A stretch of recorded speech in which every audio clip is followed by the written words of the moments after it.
umuri dunya waddin. Wassalatu wassalamu ala asrofil anbiya'i wal mursalin, amma ba'du.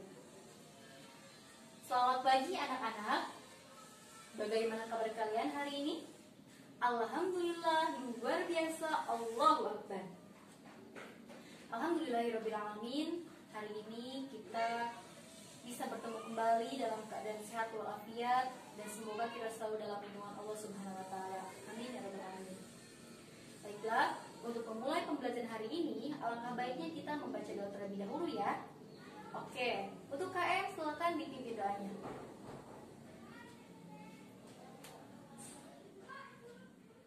Alhamdulillahirabbil alamin. Sebelum memulai pembelajaran, Ibu mau tanya dulu siapa yang tidak hadir hari ini? Semuanya hadir? Alhamdulillah, semua murid di kelas ini hadir. Semoga kalian selalu istiqomah ya dalam pembelajaran di setiap harinya. Kita akan masuk ke materi selanjutnya, yaitu tentang sholat sunnah. Sebelum masuk ke sholat sunnah, siapa yang masih ingat materi minggu kemarin? Betul sekali, tentang keadilan dan kejujuran. Oke, Ibu akan ulas terlebih dahulu ya, apa itu keadilan dan apa itu kejujuran. Takut kalian lupa keadilan itu apa, kejujuran itu apa. Ibu akan sedikit mengulas tentang pengertian aja ya. Pengertian dari keadilan. Keadilan adalah menempatkan sesuatu kepada tempatnya. Kalau kejujuran adalah melakukan hal yang positif dengan benar dan tidak curang. Nah, dari kedua sifat itu, keadilan dan kejujuran, semoga kita dapat menerapkannya di kehidupan sehari-hari. Baiklah, masuk ke pembelajaran yang selanjutnya, yaitu tentang sholat sunnah.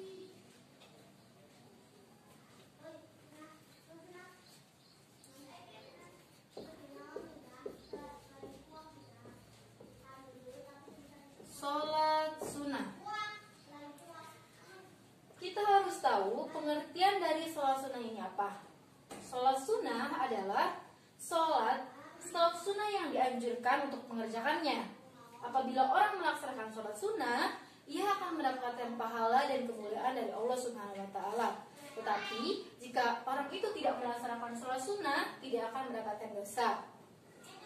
Dalam sholat sunnah ini pun Rasulullah memberikan teladan, karena beliau selalu mengerjakan sholat sunnah seperti sholat sunnah witir, duha, dan rawatib, serta yang lain sebagainya. Dalam sholat sunnah juga ditekankan ada pengerjaannya. Yang pertama, sholat sunnah secara berjamaah.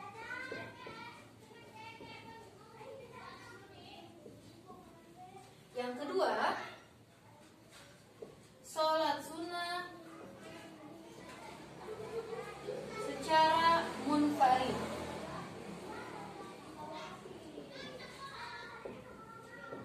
Dan yang ketiga, sholat sunnah yang dikerjakan boleh berjamaah dan juga munfarid.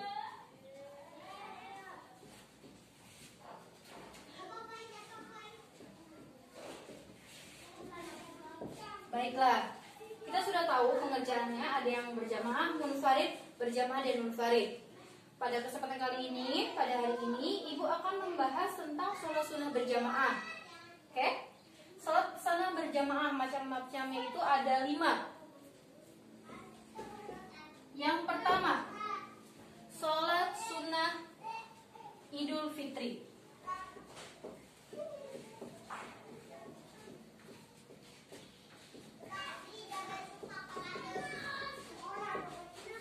Yang kedua,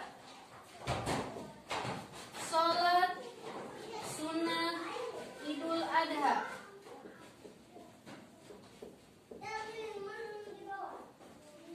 Yang ketiga, sholat Nusuk.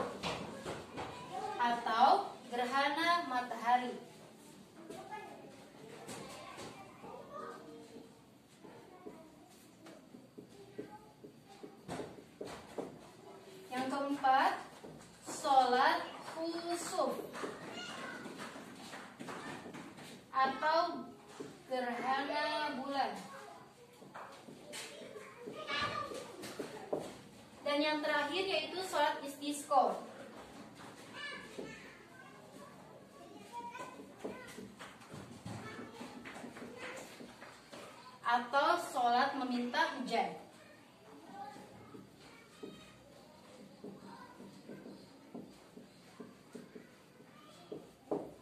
Nah, dari kelima macam sholat berjamaah ini, kalian pernah dong ya sholat berjamaah, seperti sholat berjamaah Idul Fitri yang dilaksanakan di hari raya Idul Fitri. Oke, Ibu akan bahas satu persatu ya di antara 5 sholat sunnah berjamaah ini. Yang pertama, sholat sunnah Idul Fitri. Sholat sunnah Idul Fitri adalah sholat sunnah yang dilaksanakan pada hari raya Idul Fitri, yaitu pada tanggal 1 Syawal setelah melaksanakan puasa selama 1 bulan penuh. Dan sholat sunnah Idul Fitri ini yaitu hukumnya sunnah muakkad atau dianjurkan.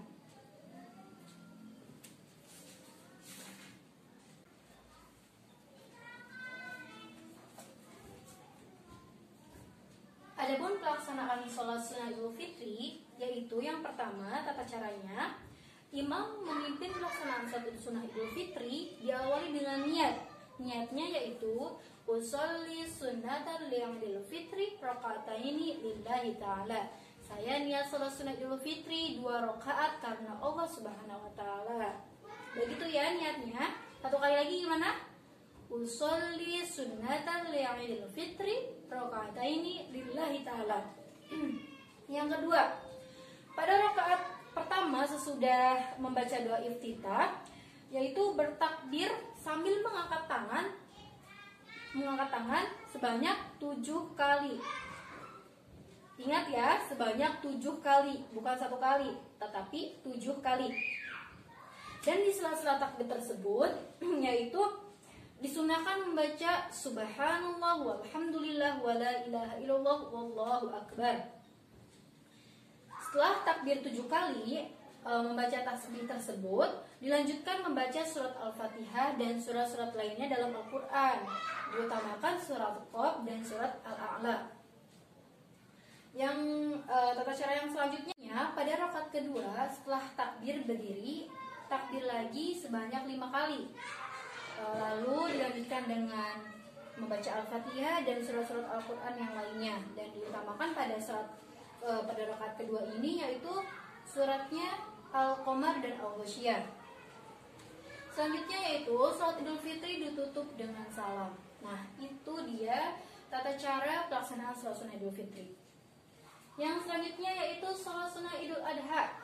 Sholat sunnah Idul Adha itu dilaksanakan pada hari raya Kurban atau pada hari raya Idul Adha yang dilaksanakan pada tanggal 10 Dzulhijjah, bertepatan dengan apa anak-anak? Betul, bertepatan dengan ibadah haji di tanah suci. Adapun tata cara sholat sunnah Idul Adha ini sama dengan tata cara sholat sunnah Idul Fitri. Bedanya itu hanya di niat. Yang kalau sunnah Idul Fitri itu niatnya usolli sunnatan Idul Fitri, kalau sholat sunnah Idul Adha yaitu niatnya usolli sunnatan Idul Adha rakaataini lillahi ta'ala. Artinya sama. Ya, saya sholat sunnah Idul Adha 2 rakaat karena Allah Subhanahu wa taala. Sholat yang dilaksanakan secara berjamaah yang ketiga yaitu sholat kusuf atau gerhana matahari. Sholat kusuf atau gerhana matahari adalah sholat sunnah yang dilaksanakan saat terjadinya gerhana matahari. Pelaksanaan sholat sunnah kusuf ini yaitu dilaksanakan saat terjadi gerhana matahari, mulai terjadi gerhana matahari sampai matahari itu kembali utuh seperti semula. Tata cara sholat sunnah kusuf atau gerhana matahari sama seperti sholat pada umumnya, yaitu sebanyak 2 rakaat. Yang membedakannya yaitu pada rakaat pertama terdapat 2 kali membaca Al-Fatihah, 2 kali ruku dan 2 kali sujud. Jadi dalam 2 rakaat itu ada 4 kali membaca surat Al-Fatihah, 4 kali ruku dan 4 kali sujud. Adapun niatnya, niat sholat kusuf atau gerhana matahari, usolli sunnatal kusufi rakaataini makmuman atau imaman lillahi ta'ala. Saya niat sholat sunnah gerhana matahari 2 rakaat karena Allah Subhanahu wa taala. Selanjutnya yaitu sholat khusuf gerhana bulan. Sholat khusuf atau gerhana bulan yaitu sholat yang dilaksanakan saat terjadinya gerhana bulan, begitu ya. Dan tata caranya sama seperti sholat kusuf. Yang membedakan antara sholat kusuf dan sholat khusuf ini adalah dari niatnya. Kalau sholat khusuf niatnya usolli sunnatal khusufi raka'ataini ma'muman atau imaman lillahi ta'ala. Niat saya sholat sunnah gerhana bulan 2 rakaat karena Allah Subhanahu wa taala. Begitu ya. Ingat, yang ketiga itu sholat kusuf gerhana matahari. Yang keempat, sholat kusuf gerhana bulan. Setelah sholat kusuf atau gerhana matahari dan sholat kusuf gerhana bulan, di akhir pelaksanaannya yaitu imam atau khotib membaca berdiri menyampaikan khutbah. Yang inti dari khutbahnya itu atau pesan dari khutbahnya itu menjelaskan bahwa gerhana adalah satu kejadian yang menunjukkan kekuasaan Allah Subhanahu wa taala. Begitu ya anak? Baiklah, yang terakhir, sholat berjamaah, sholat istisqa atau memohon diturunkannya hujan. Sholat istisqa adalah sholat sunnah 2 rakaat yang dilaksanakan ketika umat Islam mengalami kekeringan berkepanjangan. Nah, di situ umat Islam disunahkan untuk sholat sunnah istisqa 2 rakaat dengan tujuan meminta hujan dan mohon ampunan kepada Allah serta mendekatkan diri kepada Allah. Tujuannya itu meminta hujan supaya di saat kekeringan itu kita terdapat air lagi di sekitar kita, di daerah kita, gitu ya.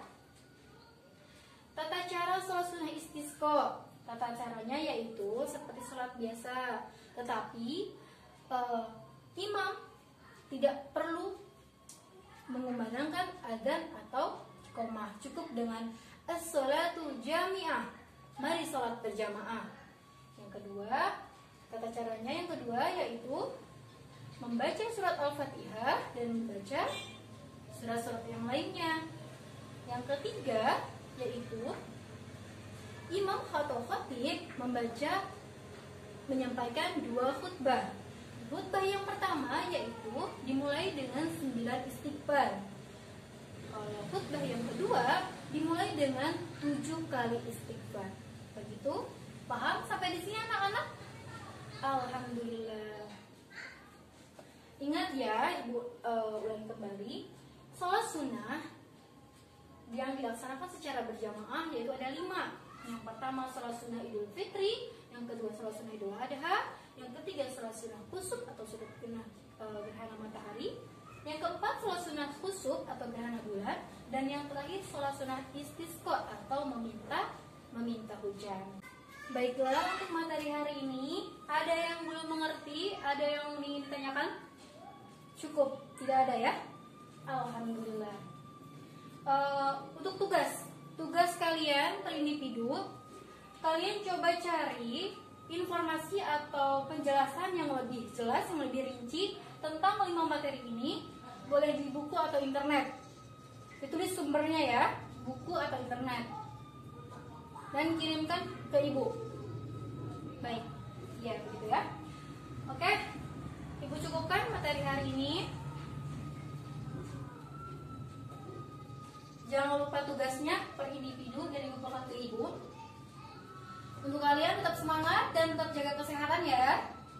Baiklah, untuk menutup pembelajaran hari ini, alangkah baiknya kita bersama-sama membacakan ayatul hamdalah. Alhamdulillahirabbil alamin.